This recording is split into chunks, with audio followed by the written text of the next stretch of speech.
जय हिंद साथियों। SP study point के इस यूट्यूब चैनल पर आप सभी का बहुत बहुत स्वागत है। आज की ये video BSc final year 6 semester के छात्र छात्राओं के लिए है, जिसमें आज हम केमिस्ट्री पेपर सेकंड का objective model solve paper discuss करेंगे। ऐसे विद्यार्थी जिनका इस सत्र का एग्ज़ाम OMR सीट पर होना है, उन सभी के लिए आज की ये क्लास खासकर महत्वपूर्ण होगी। इस क्लास में दोस्तों हमने जो प्रश्न चूज किए हैं बहुत ही मोस्ट इम्पॉर्टेंट हैं, जो लगभग 100 प्रश्नों की चर्चा आज की इस क्लास में हम करेंगे। तो चलिए आज की इस क्लास को स्टार्ट करते हैं। 6 सेमेस्टर केमिस्ट्री का जो पेपर नंबर सेकंड है, उसका पेपर टाइटल है chemical energetic and radio chemistry. ये आपका पेपर टाइटल है, जिसमें हमने 100+ ऑब्जेक्टिव प्रश्नों को चूज किया है, जो आपके आगामी एग्जाम में बहुत ही हेल्पफुल कर रहेगा। तो चलिए क्लास को स्टार्ट करते हैं। पहला प्रश्न आपका यहाँ पर पूछा गया है, the mathematical form of first law of thermodynamics is. यहाँ पर क्या पूछा गया है कि थर्मोडायनेमिक्स का ऊष्मागतिकी का प्रथम नियम का मैथमेटिकल फॉर्म क्या है। तो आपको ध्यान रखना है, ऊष्मागतिकी के प्रथम नियम और सेकंड नियम ये दो मोस्ट इंपॉर्टेंट है। इसके मैथमेटिकल फॉर्म बहुत बार पूछे जा चुके हैं। सो आपको ध्यान रखना है कि फर्स्ट लॉ ऑफ थर्मोडायनेमिक्स का जो मैथमेटिकल फॉर्म होता है वो होता है du equal to dq plus dw। ये आपका मैथमेटिकल फॉर्म है प्रथम, यानी कि फर्स्ट लॉ ऑफ थर्मोडायनेमिक्स का। ओके, तो आंसर नंबर सी आपका इसमें सही उत्तर होगा। नेक्स्ट क्वेश्चन है कि standard state refer to, standard state refer to. तो आपको ध्यान रखना है, जो स्टैंडर्ड स्टेट रेफर करता है वो रेफर करता है 1 atom pressure and 25 degree temperature. Okay, इसलिए कौन सा आंसर सही हो जाएगा, यहाँ पर सही हो जाएगा option number A, standard state refer to 1 atom pressure and 25 degree temperature. Okay, तो ऑप्शन नंबर ए इस क्वेश्चन का सही उत्तर हो जाएगा। चलिए नेक्स्ट प्रश्न की ओर बढ़ेंगे। नेक्स्ट क्वेश्चन इसमें दिया गया, अगला प्रश्न आपका है कि endothermic reaction is one in which. पूछा क्या गया है कि एंडोथर्मिक प्रक्रिया किसमें से एक है, इनमें से आपको बताना है कि कौन एंडोथर्मिक रिएक्शन का अनुसरण करता है। तो पहला ऑप्शन है heat is converted into electricity, यानी कि जब बिजली यानी कि जब हीट परिवर्तित होती है बिजली में, या ऑप्शन नंबर बी है हीट इज ऑब्जॉर्ब। तो ध्यान रखिएगा कि जब हीट ऑब्जॉर्ब होती है तब एंडोथर्मिक रिएक्शन होता है। ऑप्शन नंबर 20 में आपका करेक्ट उत्तर हो जाएगा इस प्रश्न का। Endothermic reaction is when heat is absorbed then format endothermic reaction. Okay, B वाला ऑप्शन इसमें करेक्ट उत्तर होगा। अगला क्वेश्चन है कि thermochemistry is the study of, thermochemistry किसका अध्ययन है। तो ध्यान रखिएगा मेरे प्यारे दोस्तों, जो थर्मोकेमिस्ट्री अध्ययन है वो है heat change accompanying chemical reaction, यानी कि रासायनिक प्रतिक्रिया के साथ गर्मी में परिवर्तन, हीट में परिवर्तन, यही थर्मोकेमिस्ट्री का अध्ययन है। ऑप्शन नंबर ए इस क्वेश्चन में आपका राइट आंसर हो जाएगा, सही उत्तर हो जाएगा। नेक्स्ट क्वेश्चन पूछा गया है कि ए प्रोसेस, क्वेश्चन क्या पूछा गया है कि a process during which there is no heat change is called, यानी क्वेश्चन क्या कह रहा है कि वह प्रक्रिया जिसके दौरान कोई ताप परिवर्तन नहीं कहलाता, उसको क्या कहा जाता है। तो उसको एडियाबैटिक प्रोसेस कहते हैं। क्या कहते हैं इसको, एडियाबैटिक प्रोसेस कहते हैं। ऑप्शन नंबर ए इसमें आपका करेक्ट उत्तर हो जाएगा, यानी कि a process during which there is no heat change is called an adiabatic process। Option number A इसमें आपका सही उत्तर है। नेक्स्ट क्वेश्चन देखते हैं। आपका अगला प्रश्न है a process in which a system come to its initial position after a series of operation is called, यानी कि क्वेश्चन कह रहा है कि एक प्रक्रिया जिसमें एक सिस्टम ऑपरेशन की एक श्रृंखला के बाद अपनी प्रारंभिक स्थिति में आ जाता है, उसको क्या कहा जाता है। तो उसको साइक्लिक प्रोसेस कहा जाता है। ध्यान रखिएगा क्या कहा जाता है, इसको साइक्लिक प्रोसेस कहा जाता है, यानी कि a process in which a system come to its initial position after a series of operation is called cyclic process. Option number 20 में आपका राइट आंसर है। नेक्स्ट क्वेश्चन है a reaction whose heat of reaction show the band energy of HCl is। Question कह रहा है कि आपको इसमें क्या बताना है। क्वेश्चन नंबर जो आपका 8वां है कि एक प्रतिक्रिया जिसकी प्रतिक्रिया की हीट HCl की बैंड ऊर्जा को दर्शाती है वह कौन है। तो यहाँ पर कौन सी हीट एनर्जी दिखाएगी, तो ध्यान रखना है दोस्तों, इसमें आपका हीट एनर्जी बताना है, किसका, बैंड एनर्जी HCl का, इसमें से यानी कि क्वेश्चन कह रहा है कि reaction who heat of reaction, so the band energy of HCl hydrochloric अम्ल का बैंड एनर्जी इनमें से कौन सा रिएक्शन दर्शाएगा। तो आपको ध्यान रखना है कि HCl क्या है, गैस है, और जब यहाँ पर HCl का हम इसको क्या करेंगे, रिएक्शन करेंगे तो H क्या आ जाएगा, गैस के रूप में, और Cl भी गैस है। तो यहाँ पर आपको जब प्लस और नेगेटिव ये दोनों आयन नहीं टूटेगा, ठीक है, तो आपका जो सही उत्तर हो जाएगा ऑप्शन नंबर ए HCl। आप लगाएंगे यहाँ पर क्या, dash Hg plus Cl, H और Cl में ये कन्वर्ट हो जाएगा, इसी को ये बैंड एनर्जी HCl का दर्शाता है। ऑप्शन ए इसमें आपका राइट आंसर हो जाएगा। चलिए नेक्स्ट क्वेश्चन की तरफ। आपका अगला प्रश्न यहाँ पर दिया गया है कि a process which proceed the infinitesimally so is called. Question क्या कह रहा है, क्वेश्चन कह रहा है कि वह प्रक्रिया जो अत्यंत धीमी गति से आगे बढ़ती है उसको क्या कहा जाता है। तो उसको रिवर्सिबल प्रोसेस कहा जाता है। क्या कहा जाता है, रिवर्सिबल प्रोसेस। ऑप्शन नंबर 20 में आपका राइट आंसर है। नेक्स्ट क्वेश्चन है the equation show the effect of temperature change on the heat of reaction is known as. Question कह रहा है कि प्रतिक्रिया की ऊष्मा पर तापमान परिवर्तन के प्रभाव को दर्शाने वाला समीकरण इनमें से कौन सा है। तो ये किरचॉफ इक्वेशन कहलाता है। क्या कहलाता है, किरचॉफ का इक्वेशन, यानी कि the equation show the effect of temperature change on heat of reaction is known as Kirchhoff equation. Option number B is the right answer. चलिए नेक्स्ट प्रश्न की ओर बढ़ेंगे। आपका अगला प्रश्न है the heat of the neutralization is maximum for the reaction. Question क्या कह रहा है कि प्रतिक्रिया के लिए उदासीनीकरण की ऊष्मा अधिकतम होती है। तो उदासीन की जो मैक्सिमम रिएक्शन जो होता है वो होता है NaOH और HCl में। ऑप्शन नंबर ए इसमें आपका सही उत्तर हो जाएगा। The heat of naturalisation of is maximum for the reaction NaOH and HCl। Option A इसमें आपका सही उत्तर है। चलिए अगले प्रश्न की ओर बढ़ेंगे। नेक्स्ट क्वेश्चन दिया गया है कि गिब्स हेल्महोल्ट्ज़ इक्वेशन, गिब्स का इसमें बताना है आपको कि हेल्महोल्ट्ज़ इक्वेशन कौन सा है। तो चलिए सभी लोग आंसर करने का प्रयास कीजिएगा। आप सबको लगभग इसका आंसर पता ही होगा कि गिब्स का हेल्महोल्ट्ज़ इक्वेशन क्या है। जल्दी से सभी लोग कमेंट बॉक्स में कमेंट करके बताइएगा इस क्वेश्चन का आंसर, जिसको भी पता है, और प्रयास कीजिए सभी लोग आंसर करने का। मैं आपको सॉल्व पेपर तो करा ही रहा हूँ, लेकिन आपका भी जितना भी आपसे हो सके उतने क्वेश्चन को आप हल करने का प्रयास कीजिए। ओके, तो ध्यान रखिएगा दोस्तों, इस क्वेश्चन में जो आपका करेक्ट उत्तर हो जाएगा वो हो जाएगा del G equal to del H plus T del G upon del T और यहाँ पर P। ऑप्शन नंबर कौन सा है, डी वाला ऑप्शन यहाँ पर करेक्ट उत्तर है, सही जवाब हो जाएगा। यही गिब्स का हेल्महोल्ट्ज़ इक्वेशन है, मोस्ट इंपॉर्टेंट है, आपके एग्जाम में इस बार आएगा, ध्यान दीजिएगा। चलिए अगला क्वेश्चन है point out the correct statement. आपको यहाँ पर क्या करना है, करेक्ट स्टेटमेंट का चुनाव करना है कि इनमें से कौन सा करेक्ट स्टेटमेंट है। तो पहला आप देखेंगे यहाँ पर दिया गया del A upon del B P equal to minus T. तो ये बिल्कुल करेक्ट यहाँ पर जो है स्टेटमेंट नहीं है, ये रॉन्ग स्टेटमेंट है। बी वाला देखते हैं del A upon del T P equal to, यहाँ पर del A दिया गया है तो ये दोनों आपका यहाँ पर रॉन्ग हो जाएगा। सी वाला ऑप्शन देखिए del G upon del P T equal to volume दिया गया है, तो ये आपका करेक्ट हो जाएगा सही। यहाँ पर जो स्टेटमेंट है वो ऑप्शन नंबर सी आपका है del G upon del P सब T इक्वल टू बी।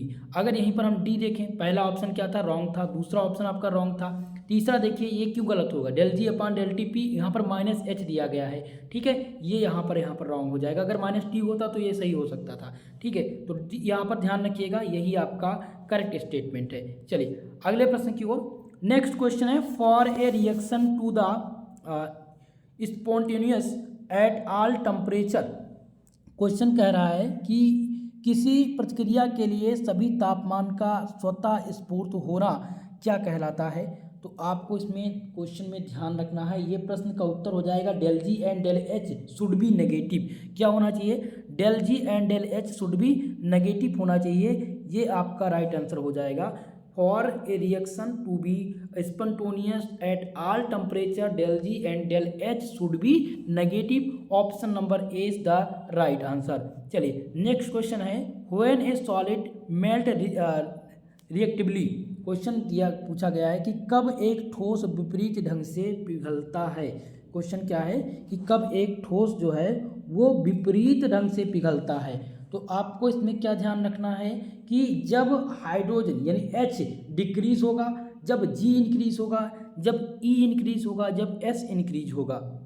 तो इसमें से सही उत्तर हो जाएगा कि when a solid melt respectively when S increases. Okay, option number D इसमें आपका राइट आंसर हो जाएगा, यही आपका करेक्ट उत्तर है। चलिए अगले प्रश्न की ओर नेक्स्ट क्वेश्चन देखते हैं। आपका अगला प्रश्न दिया गया है कि a absorption of gases on solid surface is in generally the exothermic because. Question क्या पूछा गया है कि जब एक ठोस सतह पर गैसों का अवशोषण आमतौर पर ऊष्माक्षेपी होता है तो ये क्यों होता है, इसका कारण क्या है। तो इसका कारण ये है दोस्तों कि ये इसकी जो एंथैल्पी होती है, एंट्रोपी जो होती है वो क्या हो जाती है, एंट्रोपी जब डिक्रीज होती है तब ठोस सतह पर गैसों का अवशोषण ऊष्माक्षेपी होता है, जब एंट्रोपी क्या होती है, डिक्रीज करती है। ऑप्शन नंबर 20 में आपका राइट आंसर हो जाएगा, सही उत्तर हो जाएगा।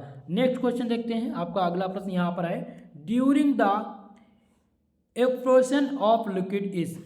यहाँ पर क्वेश्चन क्या पूछा गया है कि एक समतापी, क्वेश्चन दिया गया है, बहुत ही इंपॉर्टेंट है क्वेश्चन नंबर, किसी द्रव के वाष्पीकरण के दौरान यानी कि वेपराइजेशन के दौरान, किसी भी द्रव के वेपराइजेशन के दौरान जो इसमें वाष्पीकरण होता है वो क्यों होता है, यानी कि जब एंथैल्पी डिक्रीज होती है या फिर एंथैल्पी इंक्रीज होती है, या फिर आपको ध्यान रखना है कि जब एंथैल्पी रिमेन्स अनचेंज होती है या इंटरनेशनल एनर्जी या इंटरनल एनर्जी क्या होती है, डिक्रीजेज होती है। तो during the evaporation of liquid, vaporization के दौरान क्या होता है कि लिक्विड का एंथैल्पी इंक्रीज होती है, क्या होती है, the enthalpy is increases.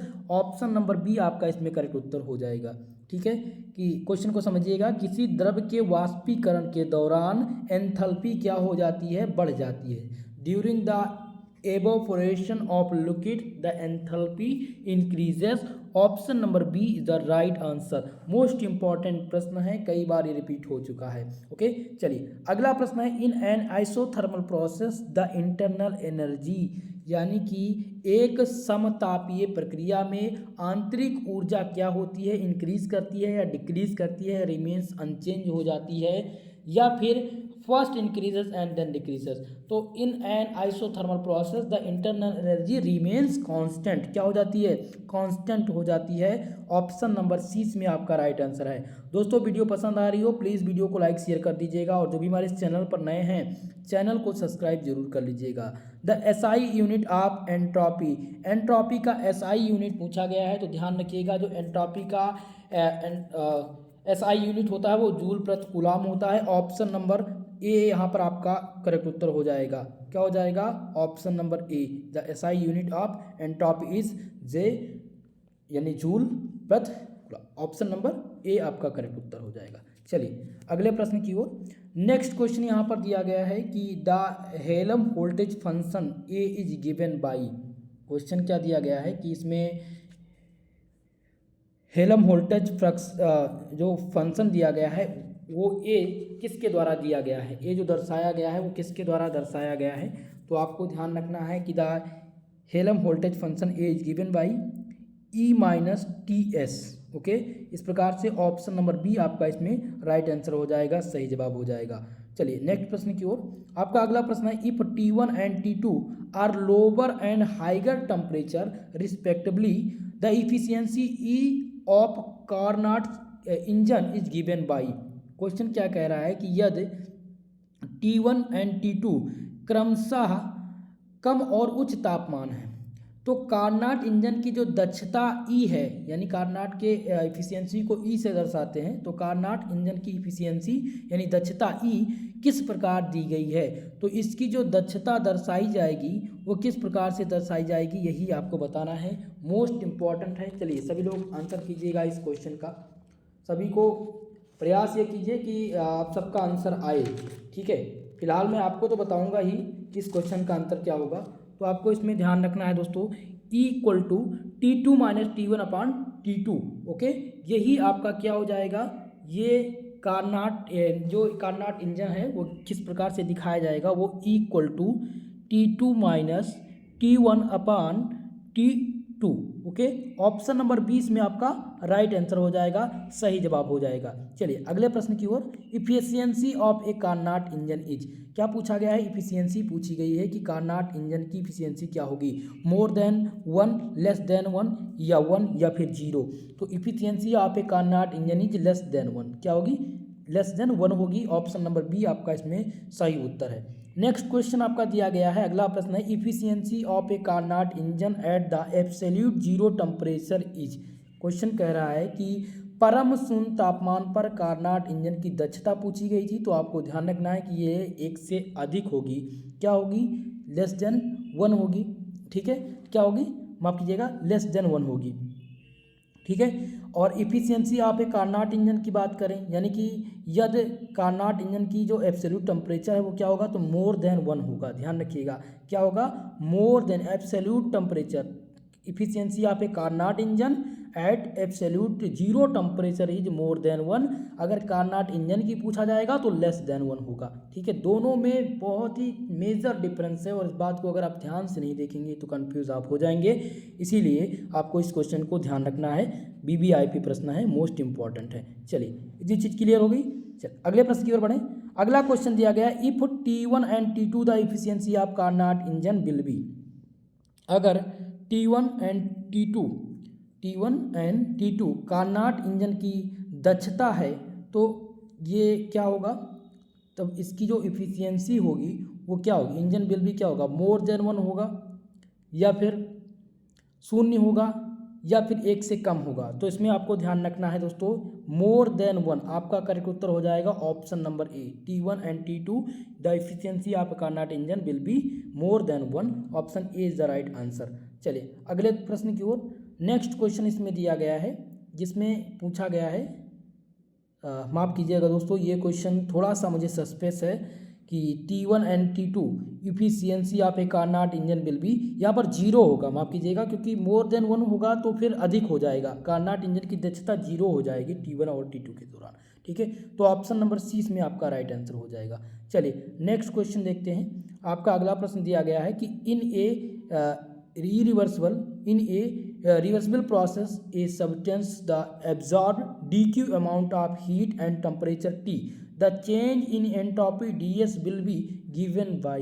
Question यहाँ पर दिया गया है कि एक पृथक्करण प्रक्रिया में कोई पदार्थ तापमान किसमें दिया गया है, तापमान क्या दिया गया है, T दिया गया है, टेम्परेचर यानी T दिया गया है, पर यहाँ पर ds एंट्रोपी दिया गया है, यानी कि ds में ऊष्मा अवशोषित करता है, तो एंट्रोपी ds में परिवर्तन किसके द्वारा होगा, तो इसका जो परिवर्तन होगा वो किसके द्वारा होगा, इसका परिवर्तन होगा दोस्तों ds equal to dq into T. Option number इसमें कौन सा सही हो जाएगा, सी ऑप्शन आपका यहाँ पर राइट आंसर है, सही उत्तर हो जाएगा ऑप्शन नंबर सी, यही आपका सही उत्तर होगा। आप क्वेश्चन को यहीं पर समझिएगा, in a reversible process a substance absorb dq amount, क्या है, dq amount of heat, temperature क्या दिया गया है, T दिया गया है, the change of entropy ds, यानी कि एंट्रोपी ds में क्या चेंज होगा, और अगर चेंज होगा तो इक्वेशन क्या होगा, तो इक्वेशन हो जाएगा ds equal to dq into T. बहुत ही आसान सा, dq क्या दिया गया है, ds equal to dq into T, यही आपका क्या हो जाएगा, राइट आंसर हो जाएगा, इसलिए ऑप्शन नंबर सी आपका इसमें करेक्ट उत्तर है। अगला क्वेश्चन है कि entropy change in adiabatic process is. Entropy का क्या दिया गया है कि एंट्रोपी प्रत्यावर्ती एजोमेटल प्रक्रिया में एंट्रोपी का परिवर्तन क्या होगा, पॉजिटिव होगा या फिर 0 होगा, जल्दी से बताइए, सभी लोग आंसर कीजिएगा, पॉजिटिव होगा या फिर नकारात्मक होगा या शून्य होगा या इनमें से कोई नहीं होगा। तो एक रुद्धोष्म प्रक्रिया में जो एंट्रोपी का परिवर्तन है वो क्या कहलाएगा, वो होगा हमेशा जीरो, शून्य होगा। ऑप्शन नंबर सी इसमें आपका करेक्ट उत्तर हो जाएगा। Entropy change in adiabatic process is zero, option number see the right answer. अगला क्वेश्चन देखते हैं। नेक्स्ट क्वेश्चन यहाँ पर दिया गया है कि when one of the following is correct for the irreversible और spontaneous process, del S positive, del G positive या डेल एस नेगेटिव या डेल जी नेगेटिव। तो इनमें से जो सही उत्तर हो जाएगा यानी कि अपरिवर्तनीय के लिए निम्नलिखित में से कौन सा सहज प्रक्रिया है, तो ये हो जाएगा del S positive. Option number A इसमें आपका राइट आंसर हो जाएगा। ओके चलिए नेक्स्ट क्वेश्चन है change of entropy in reversible isothermal process is. Question क्या कह रहा है कि प्रत्यावर्ती, यानी कि क्वेश्चन दिया गया है कि प्रत्यावर्ती एजोथर्मल प्रक्रिया में एंट्रोपी का परिवर्तन क्या कहलाएगा। तो इसमें एंट्रोपी का जो परिवर्तन है वो कहलाएगा, दोस्तों ध्यान रखिएगा कि del S is less than zero, del S is less than zero, यानी ऑप्शन नंबर ए इसमें आपका राइट आंसर हो जाएगा इस क्वेश्चन का करेक्ट उत्तर। नेक्स्ट क्वेश्चन देखिए, इन reversible adiabatic process the entropy change of an ideal gas is, यानी कि क्वेश्चन है कि प्रत्यावर्ती रुद्धोष्म प्रक्रिया में एंट्रोपी का परिवर्तन क्या कहलाता है। जल्दी से सभी लोग आंसर कीजिएगा, इसका परिवर्तन क्या कहलाएगा। सभी लोग जितने भी छात्र छात्राएं जुड़े हैं प्रयास कीजिए कि इसका आंसर आप लोग दीजिए और आप सबके आधार पर ही इसका आंसर देना है। तो इसका जो आंसर होगा del S equal to zero, option number A आपका इसमें राइट आंसर हो जाएगा। तीनों क्वेश्चन का आंसर ऑप्शन नंबर ए ही है। चलिए अगले प्रश्न की ओर बढ़ेंगे, नेक्स्ट क्वेश्चन की तरफ।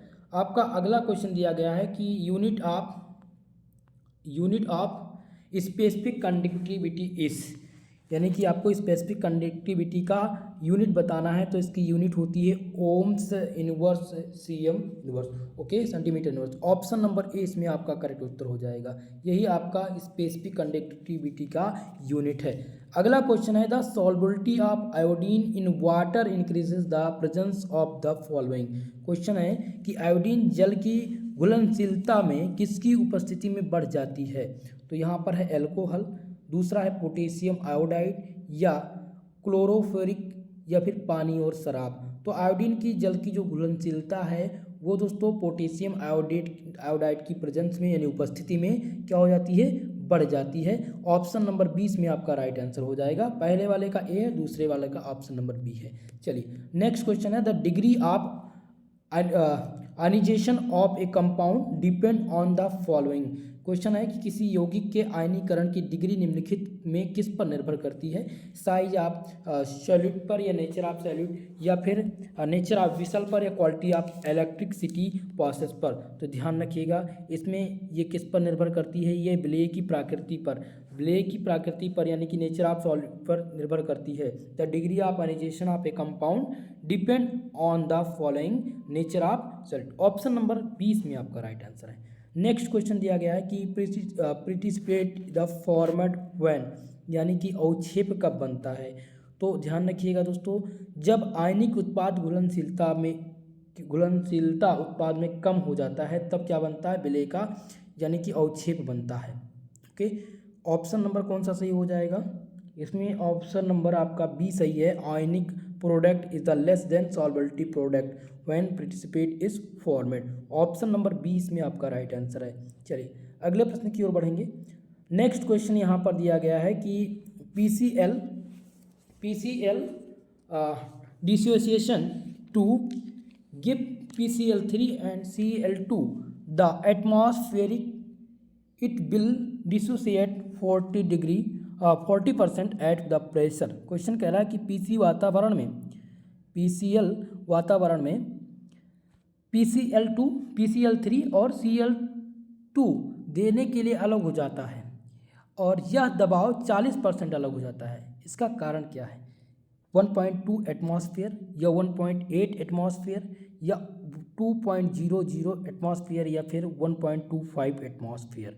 तो इसमें आपको ध्यान रखना है कि जो PCl है वो डिसोसिएट हो जाता है और देता है PCl5 और Cl2 एटमॉस्फेरिक कब कितने एटमॉस्फेरिक पर, तो वो 2.00 एटमॉस्फेरिक पर देता है। ऑप्शन नंबर सी इसमें आपका राइट आंसर हो जाएगा। नेक्स्ट क्वेश्चन है the reaction occurring the cathode is called. Question कह रहा है कि कैथोड पर होने वाली प्रतिक्रिया है ऑक्सीडेशन, रिडक्शन या फिर ऑप्शन नंबर सी कह रहा है हाइड्रोलिसिस या फिर न्यूट्रलाइजेशन। तो आपको ध्यान देना the reaction occurring at the cathode is called reduction. Option number 20 में आपका सही उत्तर है। नेक्स्ट क्वेश्चन देखते हैं। आपका अगला प्रश्न दिया गया है कि negative end of the electrochemical cell is called.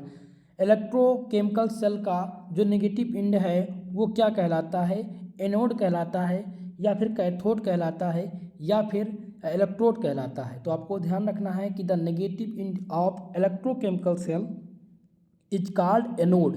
Option A में आपका सही उत्तर है।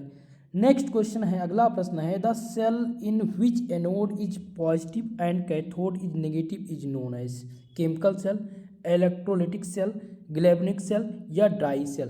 तो इनमें आपका जो सही उत्तर हो जाएगा वो क्या हो जाएगा, इलेक्ट्रोलिटिक सेल। इसको क्या कहते हैं, इलेक्ट्रोलिटिक सेल कहते हैं। ये क्यों कहते हैं, क्योंकि आपने अभी देखा कि इलेक्ट्रोकेमिकल सेल का जो नेगेटिव एंड है उसे एनोड कहते हैं, लेकिन इलेक्ट्रोलिटिक सेल में जो पॉजिटिव एंड है उस पॉजिटिव एंड कैथोड दिया गया है the cell which anode is positive, यानी कि जिसका एनोड पॉजिटिव हो और कैथोड नेगेटिव कहलाता हो उसको इलेक्ट्रोलिटिक सेल कहते हैं। लेकिन अगर इलेक्ट्रोकेमिकल की बात करें तो इलेक्ट्रोकेमिकल में क्या होता है, जो एनोड होता है वो नेगेटिव होता है और कैथोड क्या होता है, पॉजिटिव होता है, इसलिए इलेक्ट्रोलिटिक सेल ये कहलाएगा।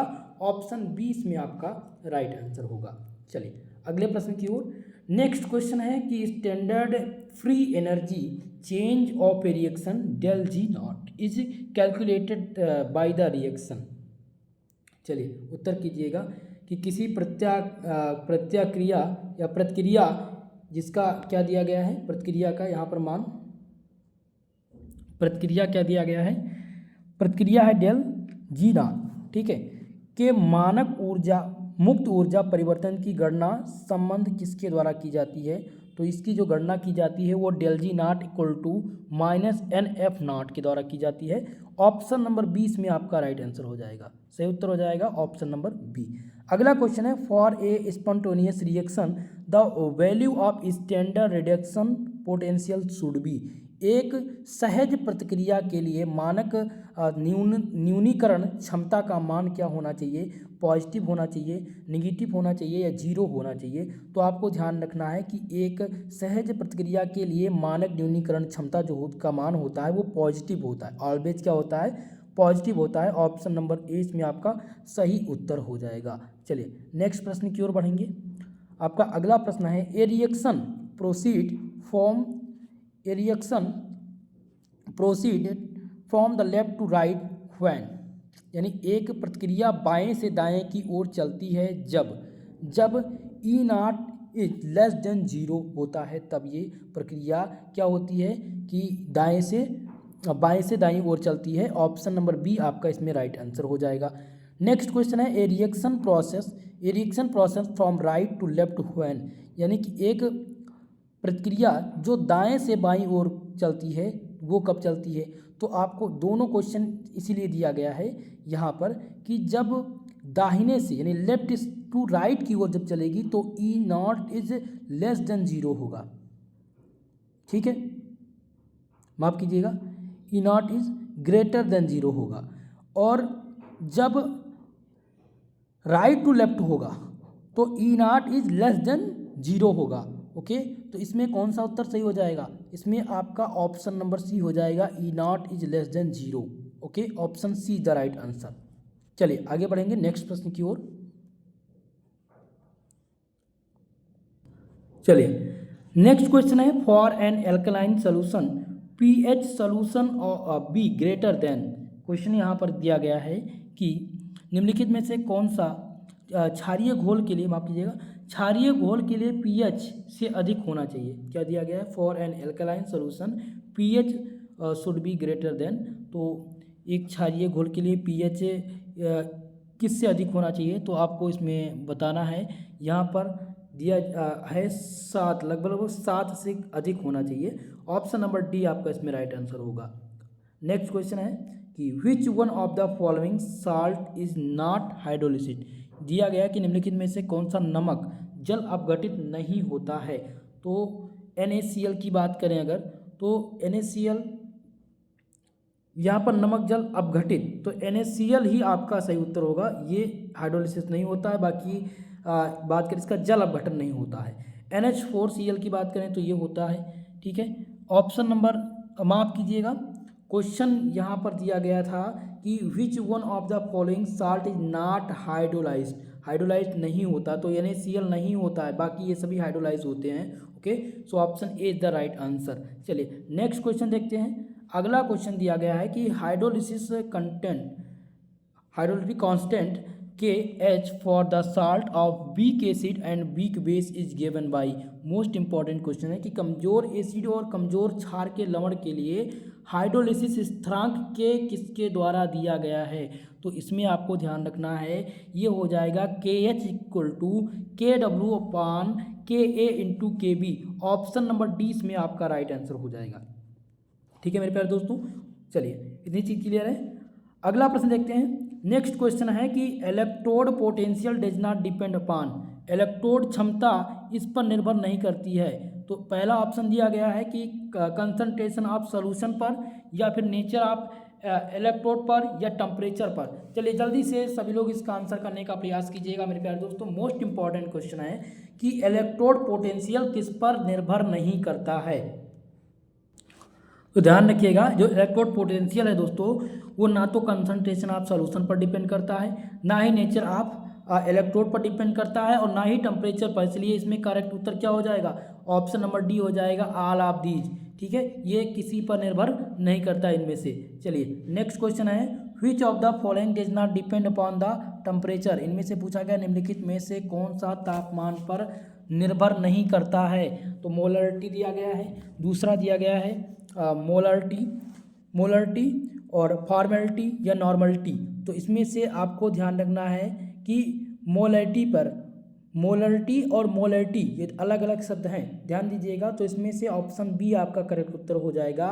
मोलरिटी पर तापमान टेम्परेचर निर्भर नहीं करता है। ऑप्शन बी इसमें आपका सही उत्तर होगा। नेक्स्ट प्रश्न है, the study of depression in freezing point of a solution is called. Question कहा गया है कि किसी विलयन के हिमांक का जो अवनमन का अध्ययन है वो क्या कहलाता है। ऑस्मेटिक प्रेशर कहलाता है, या फिर आपका ऑप्शन नंबर बी दिया गया है कि एबुलियोस्कोपी, या फिर ऑप्शन सी है जिसका कार्योस्कोपी कहते हैं, या नन ऑफ दीज। तो इनमें से the study of depression in freezing point of a solution is called cryoscopy. Option number C इसमें आपका सही उत्तर हो जाएगा। इसको कार्योस्कोपी कहते हैं, इसलिए सही उत्तर क्या हो जाएगा, ऑप्शन नंबर सी। अगला प्रश्न देखते हैं। नेक्स्ट क्वेश्चन है, N ideal solution obey the following condition. Question है कि एक आदर्श समाधान निम्नलिखित में से किन शर्तों का पालन करता है। तो ये पालन किसका करता है, del B equal to 0 and del H equal to 0, यही आइडियल सॉल्यूशन पालन करता है। ठीक है, ऑप्शन नंबर ए आपका करेक्ट उत्तर हो जाएगा। An ideal solution obey the following condition del B equal to क्या हो जाएगा, del B equal to 0 and del H equal to 0। Option A इसमें सही उत्तर है। अगला क्वेश्चन है कि सॉल्यूशन व्हेन ओबे। क्वेश्चन क्या कह रहा है कि solution when obey the Raoult's law is called. यानी कि क्वेश्चन है कि जो समाधान, यानी कि जो प्रक्रिया राउल्ट के नियम का पालन करती है उसको क्या कहा जाता है। उसको रियल सॉल्यूशन कहते हैं या आइडियल सॉल्यूशन कहते हैं, दोनों में से एक होना है। तो इनमें से ध्यान रखिएगा, solution when the obey Raoult law is called ideal solution. क्या कहलाता है, ये आइडियल सॉल्यूशन कहलाता है। ऑप्शन नंबर 20 क्वेश्चन का सही उत्तर है। नेक्स्ट क्वेश्चन इसमें दिया गया है कि विच of the following thermodynamic function of the mixing is not correct for an ideal solution. निम्नलिखित में से क्वेश्चन दिया गया है कि निम्नलिखित में से मिश्रण का थर्मोडायनेमिक कार्य कौन सा है जो आदर्श समाधान के लिए सही नहीं है। ओके, सही नहीं है बताना है। तो del B इक्वल टू 0 दिया गया है। डेल बी इक्वल टू 0 दिया गया है। क्या ये सही है? ऑप्शन नंबर बी दिया गया है इसमें कि डेल एच इक्वल टू 0 और डेल जी इक्वल टू 0 या none of these. Most important solution दिया गया है और ये एग्जाम में कई बार रिपीट हुआ है मेरे दोस्तों, इसलिए आपको इसको ध्यान से समझना होगा। अगर आप समझेंगे नहीं तो इसका उत्तर आप नहीं दे पाएंगे और ये पूछा जरूर जाएगा। तो इनमें से जो सही उत्तर हो जाएगा दोस्तों वो हो जाएगा ऑप्शन नंबर सी, आपका del ji equal to 0।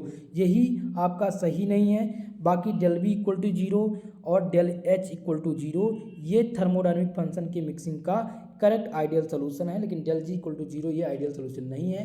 So option number C इसमें आपका करेक्ट उत्तर होगा। नेगेटिव क्वेश्चन पूछा गया था। चलिए अगला क्वेश्चन है कि which one of the following statement is true for liquid state. Question यहाँ पर दिया गया है कि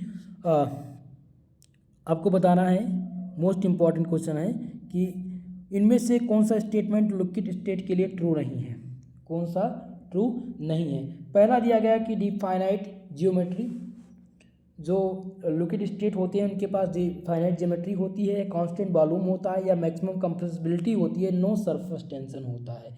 तो इनमें आपको ध्यान रखना है इनके पास कांस्टेंट वॉल्यूम होता है, यानी कि जो लिक्विड स्टेट होता है उसके पास क्या होता है, कांस्टेंट वॉल्यूम होता है। इसलिए ऑप्शन नंबर 20 क्वेश्चन का राइट आंसर हो जाएगा। चलिए अगले प्रश्न की ओर बढ़ेंगे। नेक्स्ट क्वेश्चन है how many types of binary solution are the obtained when two liquid are mixed together. Question यहाँ पर है कि इनमें से क्वेश्चन क्या पूछा गया है कि दो या दो से अधिक या दो होने पर कितने प्रकार के बाइनरी समाधान प्राप्त होंगे द्रवों को एक साथ। जब दो द्रवों को एक साथ मिलाया जाता है तो कितने प्रकार के बाइनरी समाधान प्राप्त होंगे? 2 प्रकार के, 3 प्रकार के, 4 प्रकार के या 6 प्रकार की। तो दोस्तों जब दो यहाँ पर जब हम कई प्रकार यानी कि माफ़ कीजिएगा, क्वेश्चन को थोड़ा सा आपको समझाने का मैं प्रयास कर रहा हूँ कि how many types of binary solution, कितने प्रकार के बाइनरी सोल्यूशन प्राप्त होंगे जब हम दो लिक्विड के सोल्यूशन को मिक्स्ड करेंगे। तो लगभग कितने मिलेंगे? 3 प्रकार के बाइनरी सोल्यूशन ऑब्टेन होंगे, प्राप्त होंगे। ऑप्शन नंबर सी में आपका राइट आंसर हो जाएगा। नेक्स्ट प्रश्न है when one of the following law is obey on the ideal solution. Okay, question क्या कह रहा है कि इनमें से क्वेश्चन नंबर 27 की एक आदर्श समाधान द्वारा यानी आइडियल सॉल्यूशन द्वारा एक आदर्श समाधान द्वारा निम्नलिखित में से किस नियम का पालन किया जाता है। तो इनमें से हम किस नियम का पालन करते हैं? एक आदर्श समाधान के लिए हम राउल्ट के नियम का पालन करते हैं। ऑप्शन नंबर डी आपका इसमें करेक्ट उत्तर हो जाएगा, सही जवाब हो जाएगा। नेक्स्ट क्वेश्चन बढ़ते हैं। आपका अगला प्रश्न दिया गया है the solution which show derivation from the Raoult's law are called। उसको क्या कहते हैं? उसको हम आइडियल सोल्यूशन के नाम से जानते हैं। किस नाम से जानते हैं दोस्तों? रियल सोल्यूशन या आइडियल सोल्यूशन, या फिर आपको ध्यान रखना है कि सैचुरेटेड सोल्यूशन या फिर अनसैचुरेटेड सोल्यूशन। तो अगर आइडियल सोल्यूशन होता तो हम राउल्ट के नियम का, तो यहाँ पर क्या पूछा गया है? राउल्ट के नियम का पूछा गया है, तो हम क्या करेंगे? Ideal solution. इनमें से आपका सही उत्तर हो जाएगा option number B, right answer हो जाएगा। चलिए अगले प्रश्न की ओर बढ़ेंगे। नेक्स्ट क्वेश्चन दिया गया है which of the following pair from the ideal solution. इनमें से कौन सा पेयर आइडियल सोल्यूशन का है आपको बताना है। तो पहला दिया गया है बेंजेन और टॉलुइन, फिर दिया एसीटोन और क्लोरोफॉर्म, इथेनॉल और क्लोरोफॉर्म या वाटर प्रोपिल एल्कोहल। तो इनमें से आपका बेंजीन और टॉलुइन जो है ये किसका है? एक आइडियल सोल्यूशन का जो है पेयर है। ऑप्शन नंबर ए इसमें आपका राइट आंसर हो जाएगा, करेक्ट उत्तर हो जाएगा ऑप्शन नंबर ए। अगला क्वेश्चन है जो मोस्ट इंपॉर्टेंट है दोस्तों, जिसमें पूछा गया है कि eight constant temperature mass of gas dissolved in unit volume of solvent is directly proportional to the presence of gas, this law is called। यानी निरंतर तापमान पर विलायक की इकाई मात्रा में घुली गैस का जो द्रव्यमान दबाव के सीधे अनुपातिक होता है, और इस नियम को हम क्या कहते हैं? तो इस नियम को हम हेनरी लॉ कहा जाता है। क्या कहा जाता है? हेनरी का नियम कहा जाता है। यानी एट कांस्टेंट टेम्परेचर पर mass of gas dissolve in unit volume of solvent is directly proportional to present pressure of the gas. This law is called Henry law. Option B इसमें आपका करेक्ट उत्तर हो जाएगा। चलिए अगले प्रश्न की ओर बढ़ेंगे। नेक्स्ट क्वेश्चन इसमें दिया गया है दोस्तों, which one of the लाइफोबिक liquid, बहुत ही इंपॉर्टेंट है। इसमें पूछा गया इनमें से कौन सा लोफोबिक कोलाइड्स है। तो इसमें आपका जो करेक्ट उत्तर हो जाएगा वो हो जाएगा सल्फर। सल्फर क्या है? यही लोफोबिक कोलाइड्स है। ऑप्शन नंबर सी इसमें आपका राइट आंसर हो जाएगा। अगला क्वेश्चन है कि smoke is an example of, धुआं किसका उदाहरण है? तो धुआं जो उदाहरण है दोस्तों वो किसका उदाहरण है? ये उदाहरण है सॉलिड डिस्प्लेस्ड इन गैस, ठोस से गैस में परिवर्तन को हम क्या कहते हैं? स्मोक का एक एग्जाम्पल कहलाता है, धुआं का एक एग्जाम्पल कहलाता है। सो ऑप्शन सी इसमें आपका राइट आंसर हो जाएगा। चलिए नेक्स्ट क्वेश्चन देखते हैं। आपका अगला प्रश्न यहाँ पर दिया गया है कि milk is the colloidal system in which, कि माइल्ड कोलाइड प्रणाली किसमें है? Water is displaced in fat, या fat is displaced in water, या fat and water are displaced in each other, या फैट इज डिसॉल्वेड। तो मिल्ड कोलाइड सिस्टम किसमें दिया गया है भैया? तो आपको इसमें ध्यान रखना है कि वसा पानी में बिखरी हुई है, यानी कि fat is displaced in water, इसी को कहते हैं mild colloidal system. Option number B इसमें आपका राइट आंसर हो जाएगा, सही उत्तर हो जाएगा। चलिए नेक्स्ट क्वेश्चन। आपका अगला प्रश्न है कि if the displaced phase is a liquid and the dispersion medium is also a liquid is colloid is known as. ठीक है, क्वेश्चन क्या दिया गया है कि यदि प्रतिरक्षित प्रवस्था एक तरल और परिक्षेप माध्यम में है, तो एक तरल पदार्थ है जिसको कोलाइड भी कहा जाता है, तो उसको क्या कहा जाएगा? ए सोल, ए यहाँ पर दिया गया है ए इमल्सन, या ए जेल, या फिर ऑप्शन नंबर डी आपका दिया गया है कि ए फॉर्म। ठीक है, तो इसमें आपका सही उत्तर कौन सा हो जाएगा? इसका जो करेक्ट उत्तर हो जाएगा दोस्तों हो जाएगा a emulsion is the right answer. Option number B आपका राइट आंसर हो जाएगा, सही उत्तर हो जाएगा। चलिए नेक्स्ट क्वेश्चन पर बढ़ते हैं। आपका अगला प्रश्न यहाँ पर दिया गया है कि colloidal solution of arsenious, colloidal solution of arsenic sulphate can be prepared by. Most important question है कि आर्सेनिक सल्फाइड का कोलाइडल घोल किसके द्वारा तैयार किया जाता है? तो ये दोस्तों ये जो घोल तैयार किया जाता है ये दोहरे अपघटन यानी डुअल डीकम्पोजिशन के द्वारा तैयार किया जाता है। ऑप्शन नंबर 20 में आपका सही उत्तर है। नेक्स्ट क्वेश्चन है कि when the dispersion medium in water is water the colloidal system called. इस कोलाइडल सिस्टम को क्या कहा जाता है?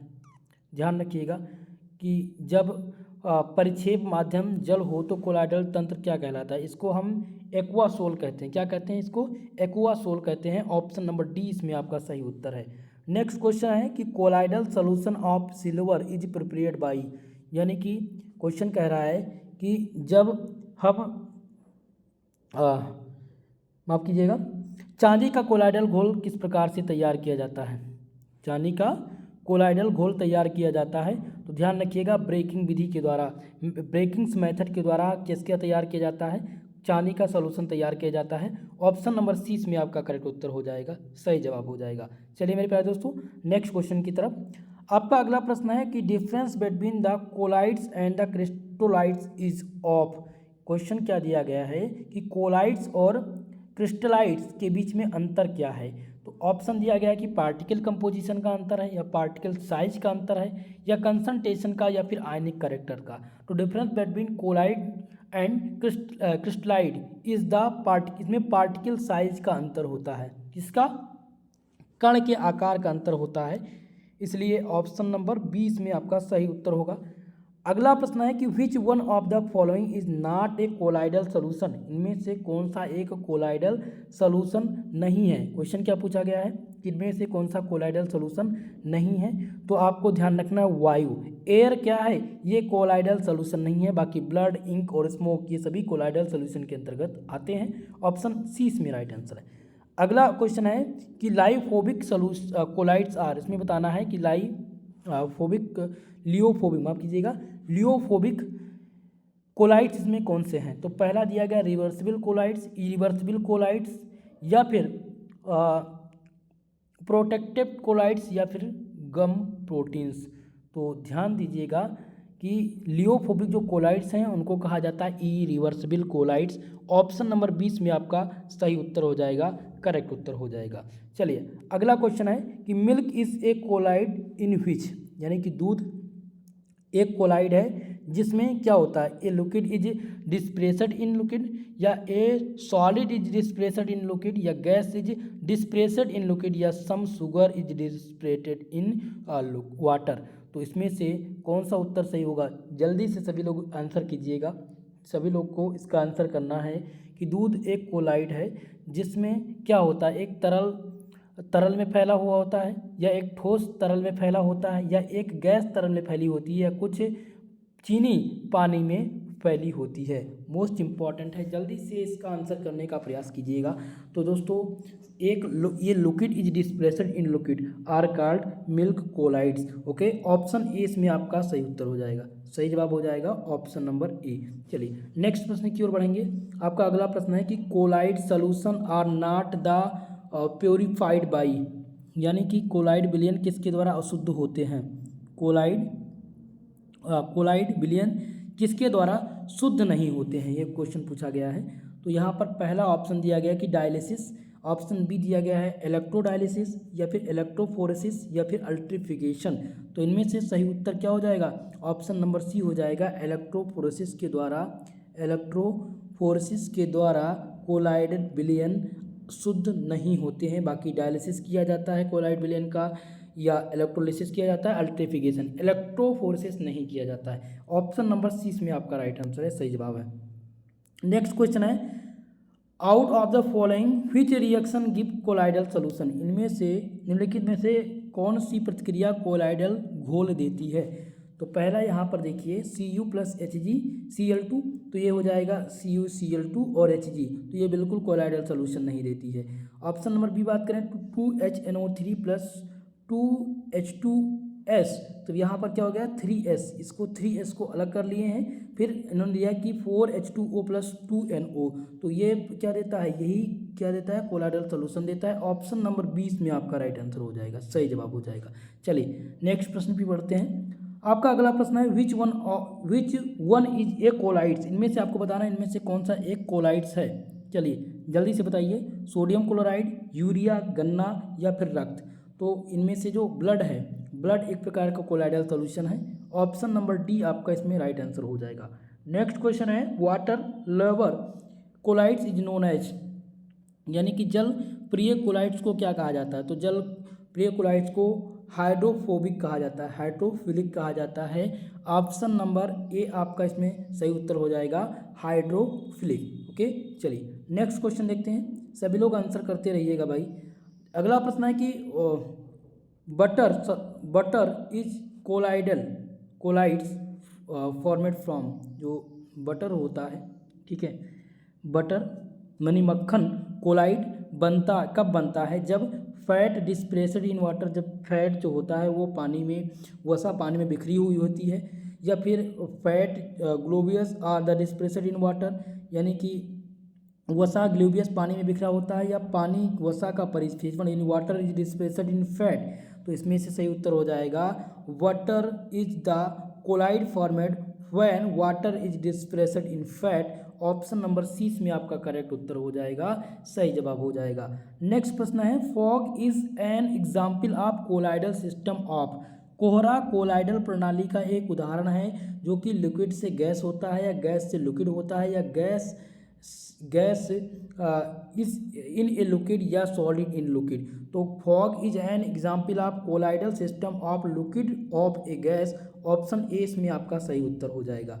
नेक्स्ट क्वेश्चन है कि lithophilic solution are more stable than the lithophilic solution because. ठीक है, क्वेश्चन दिया गया है कि लियोफिलिक माफ कीजिएगा, लियोफिलिक solution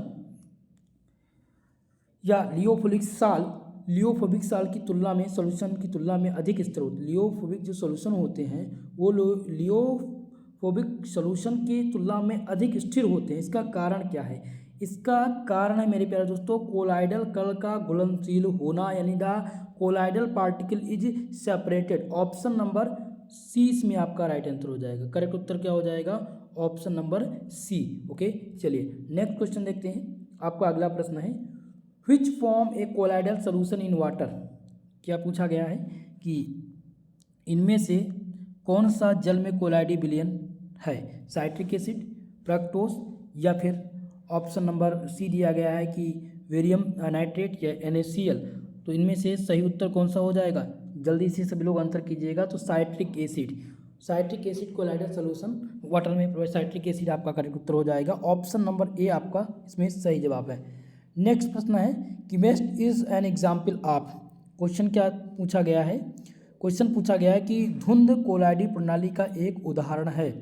liquid displaced in gas, यानी कि गैस में तरल पदार्थ फैलाया गया, या गैस बिखरी हुई, या फिर गैस में ठोस परिचय। तो यहाँ पर आपका जो सही उत्तर हो जाएगा liquid displaced in gas are called colloidal system. Okay, option A इसमें आपका सही जवाब हो जाएगा। अगला प्रश्न देखते हैं। नेक्स्ट क्वेश्चन है cloud is an example of. बादल किसके एग्जाम्पल हैं? क्या पूछा गया है कि बादल एक उदाहरण है। तो बादल जो उदाहरण है वो लिक्विड डिस्प्लेस्ड इन गैस का उदाहरण है। लिक्विड डिस्प्लेस्ड इन गैस का उदाहरण है। ऑप्शन नंबर 20 में आपका राइट आंसर हो जाएगा, सही उत्तर हो जाएगा। चलिए नेक्स्ट प्रश्न की ओर बढ़ेंगे। आपका अगला क्वेश्चन दिया गया है कि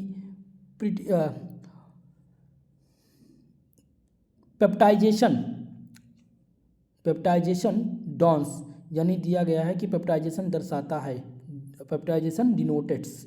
okay, digestion of food, hydrolysis of proteins, या फिर breaking of dispersion into colloidal state, या precipitation of solid from the colloidal dispersion. तो यहाँ पर आपको ध्यान देना है peptization denote the breaking and dispersion into colloidal state. Option number C इसमें आपका राइट आंसर हो जाएगा। कौन सा? सी वाला ऑप्शन इसमें राइट होगा, उत्तर सही जवाब होगा। जब क्या कह रहा है कि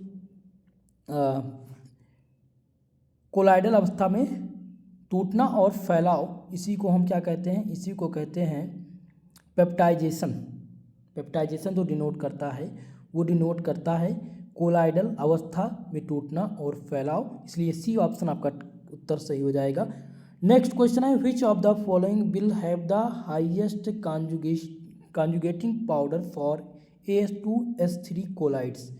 क्वेश्चन यहाँ पर दिया गया है, क्या दिया गया है कि निम्नलिखित में से कौन सा या इनमें से किसकी स्कंदन शक्ति सबसे अधिक होती है AS2S3 कोलाइड्स का? तो इनमें से सबसे अधिक जो होगी वो होगी Al3+ का। किसका होगा? Al3+ का सबसे अधिक कॉन्जुगेटिंग पावर होगी। ऑप्शन नंबर डी इसमें आपका सही उत्तर होगा। नेक्स्ट प्रश्न है gold number is gives. Gold number बताता है।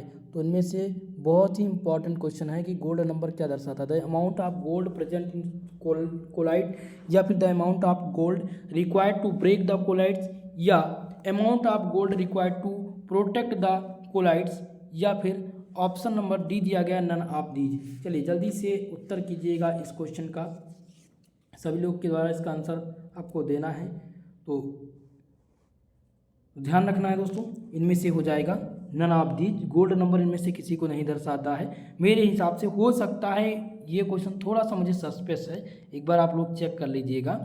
फिलहाल मेरे हिसाब से नन ऑफ दीज इसमें आपका सही उत्तर होगा, क्योंकि ना तो amount of gold present colloids होगा, ना gold required to break the colloids होगा, या फिर ना ही गोल्ड यानी सोना ना तो ब्रेक करता है ना रिक्वायर्ड करता है कोलाइडल सॉल्यूशन को। सो नन ऑफ दीज इसमें सही उत्तर होगा। चलिए फिलहाल नेक्स्ट प्रश्न की ओर बढ़ेंगे।